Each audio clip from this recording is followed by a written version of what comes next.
the Pizzaverse postmortem security company. Has death failed to provide the privacy you were promised? Are you worried that after a lifetime of accomplishment, somebody may steal your coffin, remove your brain, borrow your head, relocate your remains, or turn your funeral into a 150-year scavenger hunt? Then call the Pizzaverse postmortem security company. For centuries, famous dead people have suffered from one major problem. Everybody keeps screwing with them. Abraham Lincoln needed more security dead than most people need alive. Albert Einstein donated his genius to humanity. Humanity responded by saying, "Great, we'll take the brain." Charlie Chaplin finally got some rest. Until somebody stole the damn coffin. Oliver Cromwell lost his head. Literally.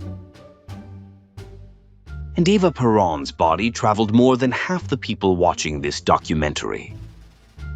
That's why our premium Leave the Corpse Alone package includes reinforced coffins, anonymous burial locations, 24-hour graveyard surveillance, anti-brain theft technology.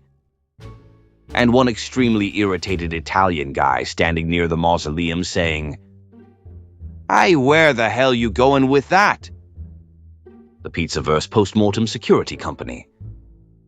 Because when somebody says, "Rest in peace," we believe the important word is rest. A public service announcement from Pizzaverse Studios and Palermo Productions.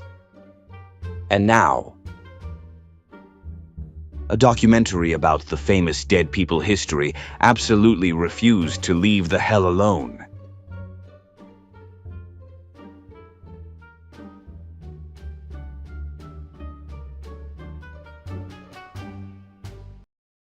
Disclaimer. This documentary is presented for educational, historical, analytical, and entertainment purposes only. Before anybody gets excited, nobody at Pizzaverse Studios is recommending grave robbing, corpse stealing, skull collecting, unauthorized autopsies, brain removal, coffin relocation, body snatching, or turning somebody's final resting place into a damn scavenger hunt. Seriously, leave the dead people alone. The events discussed in this documentary involve historical accounts, documented incidents, disputed claims, legends, contemporary reporting, and stories that have been repeated for generations.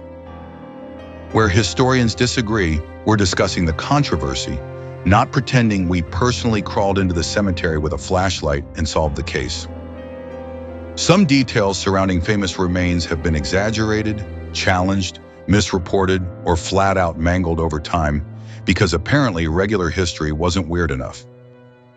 No statement should be interpreted as a formal accusation against any living person, organization, institution, government, undertaker, medical examiner, cemetery employee, ambitious nephew, suspicious scientist, or guy standing behind a mausoleum holding a shovel. Names, photographs, archival materials, historical footage, and other reference media remain the property of their respective rights holders and are used where applicable for commentary, criticism, education, historical discussion, and transformative analysis. This documentary does not glorify criminal behavior, desecration, theft, violence, or violating somebody's final wishes. Although judging by history, mankind apparently needed that sentence written down. So settle in, stay sharp, stay skeptical, stay authentic. And remember the first rule of Pizzaverse historical research. If the coffin is closed, leave the freaking coffin closed. Welcome to the Pizzaverse. Death wasn't the end. The bizarre afterlives of history's most famous bodies. Stolen corpses, missing heads, secret burials, and the dead who couldn't rest in peace. A Pizzaverse Studios documentary. A Palermo Productions original. Written and produced by Bambi Palermo. Narrated by Vincent Vinny DiPrio. Death is supposed to be the end. You live your life, make your mark, shuffle off this mortal coil. Everybody says a few nice things about you. They close the coffin. And theoretically, people leave you the hell alone. Theoretically. Because history has repeatedly demonstrated that becoming famous comes with one very strange occupational hazard. Sometimes people won't stop screwing with you even after you're dead. Presidents have nearly been stolen from their graves. Political leaders have been dug up, moved, hidden, displayed, buried again, dug up again. Because apparently somebody looked at the phrase "final resting place" and decided the word "final" was merely a suggestion. Bodies have disappeared.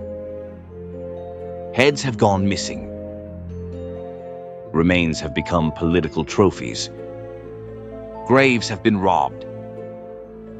Scientists, doctors, governments, criminals, collectors, grieving families, and extraordinarily determined weirdos have all played a role in some of history's strangest post-mortem adventures.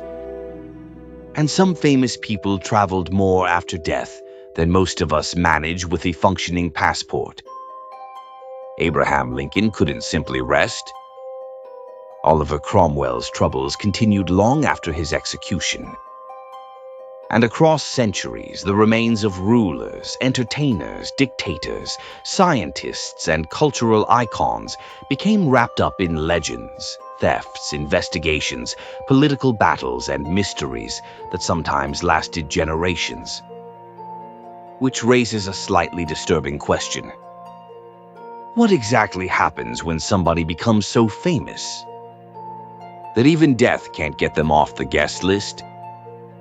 Tonight, we're opening the files on some of history's most bizarre afterlives. Not ghosts. Not seances. Not Uncle Tony claiming Sinatra appeared in his kitchen at 3 in the morning. We're talking about the actual bodies. The coffins. The graves. The missing pieces. And the unbelievable things people did to them after the funeral was supposed to be over. Some stories are macabre. Some are tragic. Some are historically important. And some will make you wonder whether mankind has ever encountered a coffin without immediately developing a terrible idea. Welcome to the Pizzaverse, where we don't rewrite history. We excavate it. And today, that expression is getting a little too damn literal. This is Death Wasn't the End, the bizarre afterlives of history's most famous bodies. Let's dig in. Figuratively, people. Figuratively. Abraham Lincoln. On the night of November 7th, 1876, a group of men crept into Oak Ridge Cemetery in Springfield, Illinois, armed with tools to break into the tomb. Their target was not gold, not jewelry, not cash.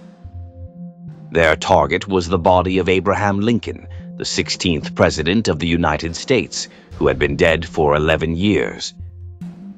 The men were counterfeiters. Their plan was simple and grotesque. They would steal Lincoln's corpse, hide it in the sand dunes along the Indiana shoreline, and demand $200,000 in ransom and the release of their imprisoned engraving partner, Benjamin Boyd, in exchange for returning the body of America's most beloved president. They had nearly pulled it off. The tomb had already been broken into. The marble sarcophagus had been opened. Lincoln's cedar coffin had been pulled partly out of its crypt when Secret Service agents and detectives who had been waiting nearby rushed in. The thieves fled into the darkness. In the confusion, a pistol was accidentally discharged. The public soon learned how close it came, but what happened next was kept secret for years. A group of Lincoln's most loyal supporters, later organized as the Lincoln Guard of Honor, decided the tomb was no longer safe. So they did something that would remain largely unknown to the public for years. They secretly removed Lincoln's coffin, hid it inside the monument, and later buried it beneath the floor of the tomb in an unmarked location. For years, tourists visited the monument, paid their respects, laid flowers, and wept directly above an empty crypt. The real Lincoln was hidden somewhere underneath their feet, in a location known to only a small circle of people. In 1901, Lincoln's son Robert finally authorized a permanent solution. The coffin was moved one last time, and Lincoln was reburied inside a steel cage encased in concrete, 10 feet below the floor. He has not moved since. But for a significant portion of American history, almost nobody outside a small circle knew exactly where Abraham Lincoln was buried. Albert Einstein. On the morning of April 18, 1955, Albert Einstein died at Princeton Hospital in New Jersey at the age of 76. He had specifically requested that his body be cremated and his ashes scattered in secret, with no grave, no marker, and no shrine. He did not want to become a relic. He did not want people treating his remains as something sacred. His wishes were clear, documented, and almost immediately complicated by what happened during his autopsy. The pathologist that morning was a man named Thomas Harvey. He was 42 years old, professionally respected, and by all accounts an ordinary man. But when the opportunity presented itself to perform the autopsy on one of the most famous scientists in human history, something in Thomas Harvey broke loose. He removed Einstein's brain without prior permission from Einstein's family. Permission to study the brain was obtained from Einstein's son, Hans Albert, after the fact, with the condition that the research be conducted for legitimate scientific purposes. Einstein's eyes were removed as well and ultimately given to his eye doctor, Henry Abrams. The brain Harvey cut into roughly 240 blocks, preserving sections of it and eventually distributing samples to researchers around the world. Harvey soon lost his position at Princeton Hospital. His marriage eventually collapsed. He moved from city to city, carrying portions of the brain with him, occasionally sending pieces of it to researchers around the world in small containers. His career unraveled. His personal life unraveled. But he would not give up the brain. In 1978, a journalist named Stephen Levy tracked Harvey down in Wichita, Kansas, and found portions of the brain stored inside containers in a cardboard cider box near a beer cooler. Harvey was unapologetic. He believed the brain needed to be studied. He believed history had given him a responsibility. In 1997, Harvey traveled across America with journalist Michael Paterniti and portions of Einstein's brain in the trunk of their car, eventually visiting Einstein's granddaughter Evelyn in California. The following year, Harvey finally returned the remaining uncut portion of the brain to the University Medical Center at Princeton, 43 years after Einstein's death. Thomas Harvey died in 2007. Today, Einstein's brain is not sitting intact inside one museum. Tissue samples and slides were distributed to several researchers and collections.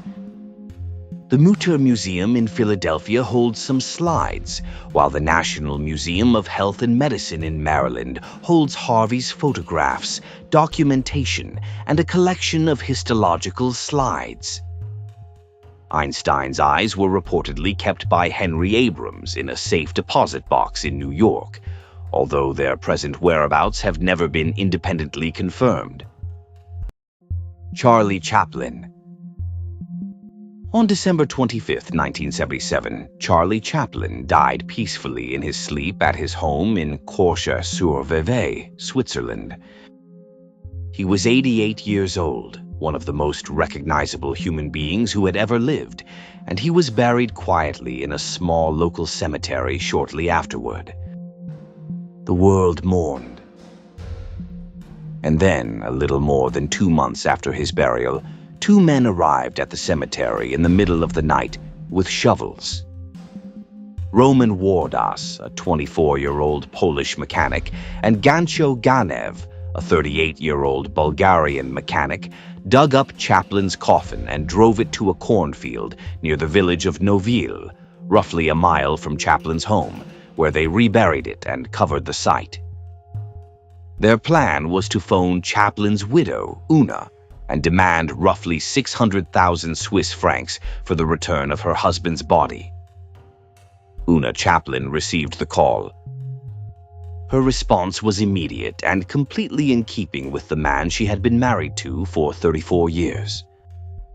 She told the kidnappers that Charlie would have found the whole thing ridiculous, and she refused to pay.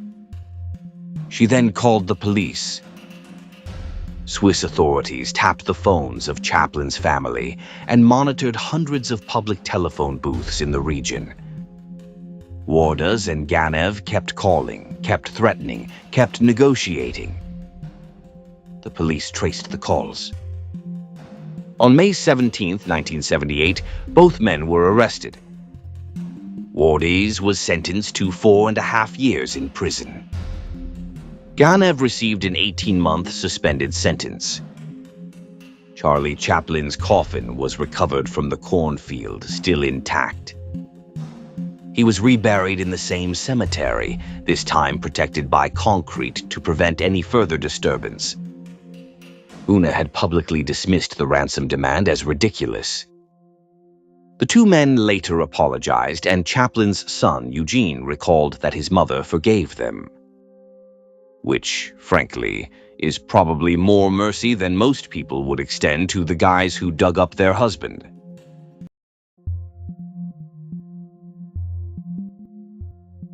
On January 26, 1661, a group of men arrived at Westminster Abbey in London carrying an official order from the restored government. Their instructions were to find a specific body, dig it up, and prepare it for punishment. The body had been in the ground for a little over 2 years. The man it belonged to had died of natural causes, possibly complications from a kidney or urinary infection combined with recurrent malaria on September 3, 1658. His name was Oliver Cromwell, and he had ruled England as Lord Protector, the most powerful man in the country, for 5 years. The problem was that the monarchy had been restored. King Charles II had returned to the throne. And Charles had a score to settle because Cromwell had signed his father's death warrant and supported the execution of King Charles I. The fact that Cromwell was already dead was not considered an obstacle. His body was dug up and transported to the Red Lion Inn, where it spent several days. Then, on January 30th, chosen deliberately because it was the 12th anniversary of Charles I's execution, Cromwell's corpse was taken to Tyburn, the public execution site, and hanged before a large crowd. It was left hanging for hours. Then the body was cut down and the head was severed with an axe. The head was placed on a wooden spike and raised above Westminster Hall, where it remained on public display for roughly 2 decades, through storms, through summers, through years of political change. Sometime late in the 17th century, the head disappeared from Westminster Hall. According to one long-standing account, it was blown down during a storm and carried away. The head passed through private hands for generations, occasionally exhibited for money, and repeatedly examined by scientists and historians. A major scientific examination during the 1930s concluded with near certainty that the head was authentic. In 1960, it was finally buried in a secret location at Sidney Sussex College in Cambridge, where Cromwell had briefly studied as a young man. The exact location has never been made public. Benito Mussolini. On the afternoon of April 28, 1945, Benito Mussolini, the fascist dictator who had ruled Italy for over 2 decades, was shot by Italian partisans near Lake Como. He was 61 years old. And then the real indignity began. His body, along with that of his mistress, Clara Petacci, and other executed fascists, was loaded into a truck and driven overnight to Milan. In the early hours of April 29th, the bodies were dumped on the ground in the Piazzale Loreto, the same square where 8 months earlier, Mussolini's forces had publicly displayed the bodies of 15 executed Italian partisans as a warning. By morning, an enormous crowd had gathered. People spat on the bodies, kicked them, fired bullets into them. One famous account describes a woman firing 5 shots into Mussolini's body, one for each of her sons killed in the war. The bodies were then hung upside down by their feet from the metal beam of a gas station on public display, while thousands of people filed past.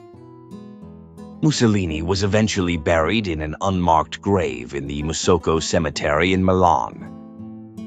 But on Easter Sunday, April 21, 1946, less than a year after his execution, a group of neo-fascist supporters dug up the body and stole it. The Italian government launched a frantic search. For nearly 4 months, Mussolini's body was moved between secret locations by his supporters. In August 1946, Italian authorities finally located the remains at the Certosa di Pavia monastery. But that did not end the story. After recovering the body, the Italian authorities themselves kept Mussolini's remains hidden for the next 11 years, much of that time at a Capuchin monastery in Cerro Maggiore. In 1957, the government finally returned the remains to Mussolini's widow, Rachele. He was reburied in the family tomb in his hometown of Predappio, where he remains today. His tomb has become a pilgrimage site for neo-fascists who continue to gather there and leave flowers and fascist memorabilia. Eva Perón. On July 26, 1952, Eva Perón died of cervical cancer in Buenos Aires at the age of 33. She had been one of the most powerful and beloved women in Argentine history, the First Lady, the champion of the poor, the woman her followers called Santa Evita. The grief was unlike anything Argentina had ever seen. Hundreds of thousands of people lined the streets. A 30-day period of national mourning was declared. And then her husband, President Juan Perón, made a decision that would set off one of the strangest stories in the history of any human body. He had her embalmed. Not standard embalming, an extraordinary meticulous preservation process carried out by a Spanish doctor named Pedro Ara, who had spent decades perfecting his technique. The result was a body so remarkably preserved that it looked as though Eva Perón was simply sleeping. Her skin retained a lifelike appearance. Her expression was peaceful. The preservation was extraordinary. Perón's plan was to build a vast mausoleum in Buenos Aires, with a monument planned to be larger than the Statue of Liberty, where Eva's body would eventually be displayed permanently for the Argentine people. Construction began. And then, in 1955, a military government overthrew Perón's regime. The new military leaders who seized power despised Eva Perón. They viewed her as a dangerous symbol who could rally the public against them. They seized her body from the trade union headquarters where it had been kept and did something extraordinary. They made it disappear. For roughly a year and a half, her body was moved secretly between locations and kept under false names while officials tried to decide what to do with it. Stories later emerged of the psychological toll the operation took on some of the officers involved. One officer, Eduardo Arandia, became so consumed by paranoia that, after hearing noises in his home one night, he shot and killed his pregnant wife after mistaking her for an intruder. In 1957, the military government shipped the body to Italy, where it was buried in a Milan cemetery under the false name Maria Maggi de Magistris. The grave had no connection to Argentina, no connection to Peron, no connection to Eva. She lay there for 14 years in a foreign country under a name that was not hers, while Argentina moved through governments and revolutions, and the world largely forgot where she was. In 1971, the military government, then in power, arranged for Eva's body to be returned to Juan Perón, who was living in exile in Madrid. They dug up Eva's body, placed it in a coffin, transported it to Spain, and delivered it to Perón's villa. And here is where the story reaches its most deeply disturbing point. Perón and his new wife, Isabel, kept Eva's coffin inside their home in Madrid. Accounts differ on exactly where in the house the coffin was kept. Some later accounts placed it in or near the dining room, while others described it as being kept elsewhere inside the villa. Either way, the body of one of the most famous women in South American history, still remarkably preserved after nearly 20 years, sat inside a private Spanish home while her widower grew old around her. Eva Perón was finally returned to Argentina in 1974, after Juan Perón had returned to power and then died in office. She was buried in the Recoleta Cemetery in Buenos Aires in 1976, deep inside the Duarte family vault, protected by multiple barriers designed to make any future theft extraordinarily difficult. The Argentine government had learned the hard way that the world was not finished with Eva Perón. And there you have it. Proof that for some of history's most famous people, death was not exactly the end. Sometimes it was just the beginning of an entirely new series of problems. Bodies were stolen. Graves were disturbed. Heads disappeared. Remains were hidden, moved, examined, fought over, displayed, recovered, reburied, and occasionally treated with less dignity than somebody's missing luggage at Newark Airport. And behind every bizarre story was something very human. Power. Curiosity. Politics. Obsession. Revenge. Science. Greed. Grief. And occasionally one lunatic with a shovel who apparently never heard the phrase, "Mind your own damn business." But beneath the dark humor, these stories reveal something important. The way a society treats its dead tells us a great deal about the living. Who we honor. Who we fear. Who we refuse to forget. And who becomes so important to history that even their remains become symbols people are willing to fight over. So the next time you walk past an old cemetery and see a quiet headstone sitting peacefully beneath the trees, remember. Sometimes the strangest chapter of a person's story began after the date carved at the bottom. Stay sharp. Stay skeptical. Stay authentic. And please, for the love of everything sacred, leave the freaking coffin alone. This is the Pizzaverse, where we don't rewrite history, We excavated. Before you disappear, thank you to the real ones who keep showing up, watching, commenting, sharing, and supporting what we're building here. Seriously, you guys are the reason these strange little trips through history keep getting bigger, darker, and considerably weirder. If you enjoyed this documentary, hit the like button, subscribe to Bambi Palermo and the Pizzaverse, and turn on notifications so YouTube actually remembers we exist.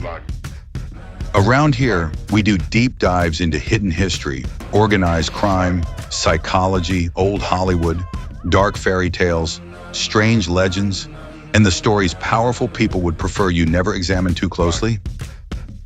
And if there's a bizarre piece of history you think belongs in the Pizzaverse files, drop it in the comments. Because somewhere out there is another unbelievable story waiting to be excavated.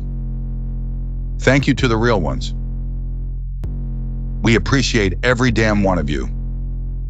Until the next one, stay sharp, stay skeptical,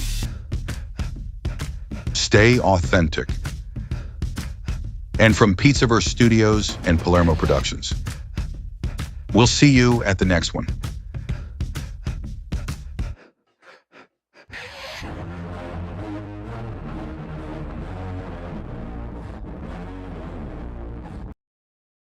The MobTube Voodoo Doll. Stick it, twist it, and watch the clown cry on livestream. Yo, listen. You ever watch MobTube for more than 5 minutes and think, sweet mother of marinara, these jabronis need a reality check and a wellness check? Well, forget about it, baby. We made the solution. What is it? A hand-stitched, ethically sourced, Pizzaverse-anointed voodoo doll designed specifically for the crybaby keyboard gangsters of MobTube. Looks just like one of them. Receding hairline. Cigarette glued to the lip. Shirt from 1998. Ego bigger than their subscriber count. Built-in whining sound effect if you squeeze it too hard. Perfect likeness. I'm telling you, uncanny. Features. Erstens stress relief pins. Color-coded, because we classy. Red pin, for when they lie on live stream. Blue pin, for when they cry about trolls. Green pin, for the moment they say, yo, I know real guys in the life. Gold pin, the instant they threaten legal action, then go live 6 minutes later. Twin, MobTube meltdown mode. Stick the doll in the ribs. He goes live. Stick it in the head. He posts his screenshots. Stick it in the butt. He blames the haters. Realistic as hell. 3. Soundboard of shame. Press the belly and it yells classics like, "You're jealous of me." I know a guy who knows a guy. My ex, my ops, my trolls, everybody's obsessed with me. I'm calling the cops. High quality audio, slightly nasal. Optional upgrade. The Content Creator Hex Kit comes with a candle that smells like old motel carpets, a notebook filled with excuses, a plastic badge for pretend tough guy moments, a pair of sunglasses for crying indoors, customer reviews, stars when so Big Frank from Bayonne stuck a pin in the foot and the guy went live complaining about toe pain. This thing's accurate. Stars, Angie from Staten Island. Put the doll on my dashboard and suddenly 3 MobTube clowns started fighting each other. Magic. Perfect form. Stress relief. Comedy. Ritual dejabronification. Making fun of grown men who live stream like teenagers. The MobTube voodoo doll mess because some people don't need enemies. They are the enemy.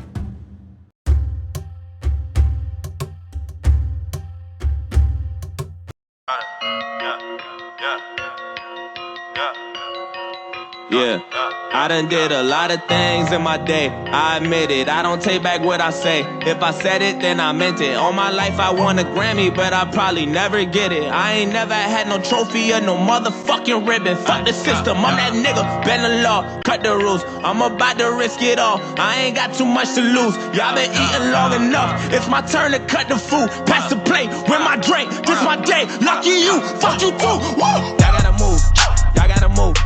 Gotta move, give me some room, give me some room, give me the juice. How about the coupe? How about the coupe? How about the shoot? Y'all gotta move, y'all gotta move, give me the juice. Back on my bullshit, my back to the wall, turn my back on you, all of you finished. Back to these bullets, it's back to the job, put my Mac out and all of you running. Back on my hood shit, it's back to the pushing, these taxing, I'm actually pumping. Can't fuck with you rappers, you practically sucking. You might have went platinum, but that don't mean nothing. I'm actually buzzing this time. Straight out the kitchen, I told them the oven is mine. I do not fuck with you guys. If I don't kill you, just know you gon' suffer this time. I ain't no gangster, but I got some bangers, some chains and some blazing, a couple of nines. Choppers and jimmies, a partridge, a petri. My 20s and Christmas was nothing but lies. I run at you hard like a sumo. They say I talk like a chulo. I live in Mars, I'm not Bruno. Bitch, I'm a duck, call me Cujo. You play your cards, I reverse on you all, and I might just drop all like a Uno. Cállate boca, my home, they call it Obuto, and all of you culo. Step the better to level up in the ghetto, looking for something I probably can never find now. Shit irrelevant till the beat die down. The truth is niggas just really want me tied down. I've been alone and I never needed nobody, just only me and my shawty. I tell these niggas to lie down. Keep all the money, I never wanted a lifestyle, but I pray to God my son to be all right now. I said ain't no love for the other side or anyone who ever wants smoke. When I die, I'm going out as the underdog who never lost hope. You in the wrong cab, down the wrong path, nigga, wrong way, wrong road. Snakes in the grass, trying to slither fast. I just bought a fucking lawnmower. I said a lot of things in my day. I admit it, this is payback in a way. I regret it that I did it. I done won a couple Grammys, but I sold my soul to get them. Wasn't in it for the trophies, just the fucking recognition. Fuck's the difference, I'm that cracker, been the law. Fuck the rules, man, I used to risk it all. Now I got too much to lose. I've been eating long enough, man, my stomach should be full. I just ate, lick the plate, my buffet. Lucky me, fuck you think. I got a couple of mentions, still I don't have any manners. You got a couple of ghostwriters, but to these kids it don't actually matter. They're asking me what the fuck happened to hip-hop. I said I don't have any answers, cause I took a L when I dropped my last album. It hurt me like hell, but I'm back on these rappers. And actually coming from humble beginnings, I'm somewhat uncomfortable winning. I wish I could say what a wonderful feeling. We're on the upswing like we're punching the ceiling, but nothing is feeling like anyone has any fucking ability to even stick to a subject. Is killing me. The inability to pin humility. Why don't we make a bunch of fucking songs about nothing and mumble and bucket? I'm going for the juggler. Shit is a circus. You clowns that are coming up don't give an ounce of a motherfucker about the ones who were here before you that made rap. Let's recap, way back and tease that. Recap on tape decks, 8 dats with a G raps. Came that we need 3 stacks ASAP and bring that the ace back. Cause tap for these rappers have brain damage. All the lean rapping, face tats rubbed out like tree sap. I don't hate trap and I don't wanna seem mad, but in fact, what I owe me right at here, the same cat. Just take just that your feedback studio. and aim back. I need that.